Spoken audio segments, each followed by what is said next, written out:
Harold Morowitz. I'm a professor at George Mason University, and I have been interested in the problem of how life began on Earth for 50 years at least. Let's go back in time to Louis Pasteur. He did an experiment with bacteria where he showed that all living bacteria came from previously living bacteria. Life did not spontaneously form. His experiments were so good and he was so prestigious that for the next 50 years or so, no one really worried about how life originated in the first place.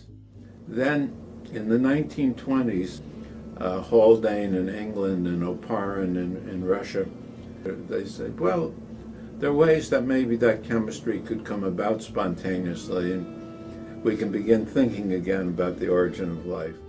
But then Stanley Miller and Harold Urey came up with the idea, well, maybe we can do some experiments to test these ideas.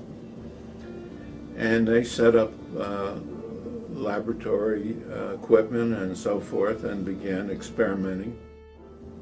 Chemists up until that time did rather specific reactions to make rather specific molecules, whether it be for fertilizers or for structural materials, explosives.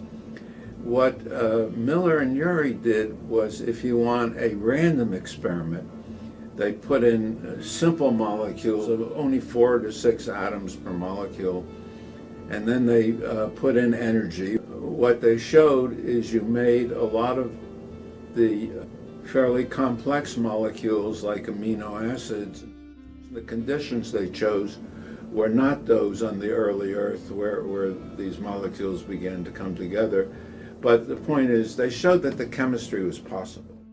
There's been a school developing which thinks that life began in the deep ocean vents where carbon dioxide and hydrogen were bubbling up, as was ammonia, and you were getting your energy from the heat and from other geological chemicals which were bubbling up and providing the energy.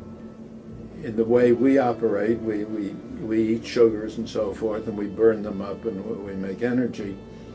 And when you run the cycle backwards, you have to pump in energy, and you pump in carbon dioxide and ammonia and things like that, and you make all the molecules of biology rather than using them up. Ultimately,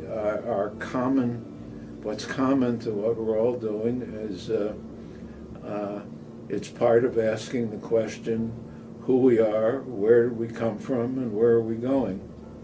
And hopefully this exhibit is part of that question.